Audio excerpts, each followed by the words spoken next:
भाई मैं तो HP यूज करूंगा। मैं तो एप्पल यूज करूंगा। नहीं भाई HP। नहीं भाई एप्पल। अरे HP। एप्पल अच्छा है क्यों अच्छा है?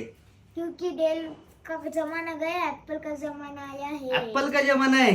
चलो फिर एप्पल दिखाते क्या लाय एप्पल में। तो एप्पल सबसे तगड़ा अभी नेक्स्ट लेवल एप्पल की आहे। तर मित्रांनो आता जे फ्युचर जे पुढचं एप्पलचं आहे त्या हिशोबाने आपल्या मुलांना एप्पलचं नॉलेज द्या, कारण की एप्पलमध्ये तुम्हाला आज कॉम्प्युटर सांगताय हा जो मॅकबुक प्रो आहे प्रो सिरीज मध्ये जे लाख ते 1.5 लाख स्टार्टिंग होते, याच्यात प्रोसेसर आपण देणार 2020चा i7चा 16GB रॅम 512GB SSD।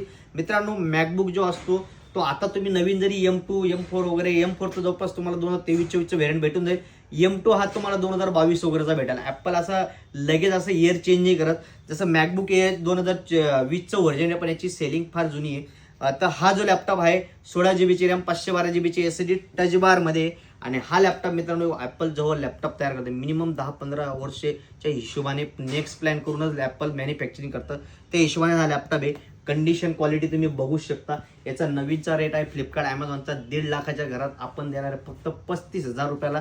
आणि ऍपल कोणाला यूज करायचा असेल तर हा लॅपटॉप एकदम बेटर आहे, टच बार वगैरे सगळे कंडिशन तर एकदम नंबर 1 आहे, बॅटरी सायकल काउंट पण खूप जबरदस्त आहे, क्वालिटी विषय खोल आहे, आणि याच्यावर आपण तुम्हाला लागणारे सॉफ्टवेअर इन्स्टॉल करून देतो। बरेच जण म्हणता आम्हाला सॉफ्टवेअरचा प्रॉब्लेम आहे, आपल्याकडे सगळे सॉफ्टवेअरही भेटतात ऍपलचे, त्यामुळे टेन्शन घ्यायचं काम नाही। फक्त सर्वांनी कॉम्प्युटरला व्हिजिट करायचे, मित्रांनी शेअर करायचे, अकाउंटला फॉलो करायचा, लॅपटॉप घेऊन जायचा फक्त 35,000ला। याचा स्टॉक आपला 4 शाख्यांना आहे, याचा कुठे 4 शाख्यांना जा, हा लॅपटॉप बाय करा। धन्यवाद।